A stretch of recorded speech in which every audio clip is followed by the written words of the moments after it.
Danny Garcia, Super Judah, Philly, Brooklyn, all that craziness. East Coast garbage. I mean, could you see Chicago and Michigan having a rivalry like that? Shut down, Michigan! That just sounds stupid. But, welcome to the new world. But it's the same thing. East Coast take everything is passion with them. When we're more laid back on situations, everything means something to them. Going to the store is like, yo man, I'm gonna go to the store, B, you know what I'm saying? And I'm gonna go get this bread. You know, it's everything is involved with passion. So this fight has so much tension and passion built up into it. Oscar De La Hoya and Golden Boy were so scared that the fight might not even take place. And they put all these stupid regulations in there and got security in the ring and all this silliness. But I'm telling you, that will almost overshadow what the fight was about. Because once the fight was there, this fight day, they don't care about all that. It's time to fight. So, once the fight took place, it was clear to see Zab Judah he felt in the first round Danny Garcia's power. Danny would hit him with the right hand and he would move him back. Garcia did smart things early. Real estate to the body. Go to Zab's body. You're the strongest fighter. This guy's in his 30s. He's 35. Go to his body. Make him exert a lot of energy using his legs and use your power shots. Force him backwards. Zab doesn't fight good going back. Keep backing him up. And that was the game plan, and it was working. He was going downstairs, going upstairs.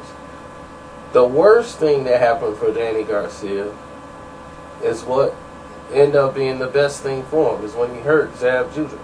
That was the worst thing for him, because he got off track of what he was supposed to be doing.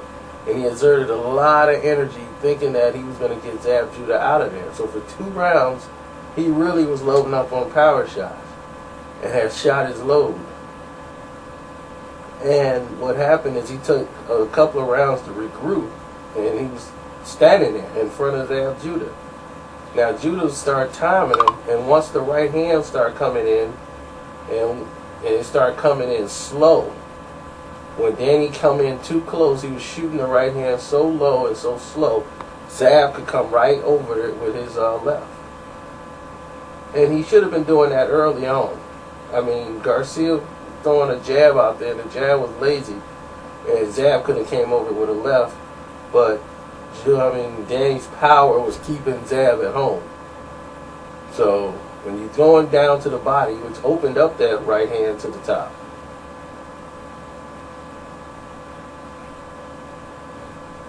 that's what opened up everything for him.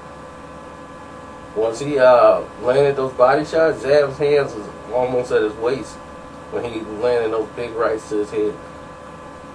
So that's why you gotta put in the real estate downstairs and then go up top. But it was an exciting fight. Danny Garcia had to dig down deep to come back because he was stunned a couple of times in the fight late by Zab.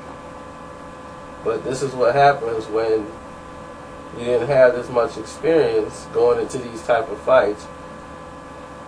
Fighting a different style fighter is much beneficial for you in these situations. So Danny's going to learn from this. Like, this is one of the slickest boxers he has fought, is Zab Judah. So he understands the craftiness. You just can't walk in and square your shoulders up and throw power shots. You're going to have to use the jab. Even though there's nothing to see, or you don't see a target, you have to put the jab out there to offset the other opponent. See, the jab isn't always meant to just land. It's a disturbance of the other person that throws his timing off. you just walking straight in. Zab can just time you. You know, and that's what young fighters don't understand about the jab. The jab is defensive, offensive, give you your space, and you can do a lot of things with the jab. Just look at the great fighters who use jabs and how they used it, and then you can benefit from it. Now from this, would I want to see Zab Judah fight again? Of course. Zab could have packed it in and panicked like he did in his last fights, but he didn't. What Zab did this time was he remained patient, he remained calm, and he started putting real estate, still going downstairs with a stiff jab, started waiting on shots, timing, and things to come. He was in good condition. He kept his mind right. The old Zab would have let his heart take over, and he was like, I'm just going to go out on my shield, and I'm just going to start swinging for home run balls. And if I get caught, I get caught, and just get into a war. This time he was able to think while he was hurt. And for that comes with age and experience. But should he fight again? I think he should get a fight before he go out. You know, you can give him a Diaz. You just fought Khan. You know, I mean, that'll be a good fight. Put it in Brooklyn. You know, that would make sense for me.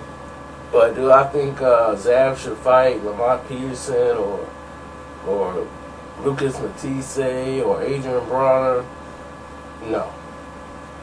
I don't think those are the type of fights that he's at right now. I think that level is not for him right now. Y'all let me know what y'all think. I'm out.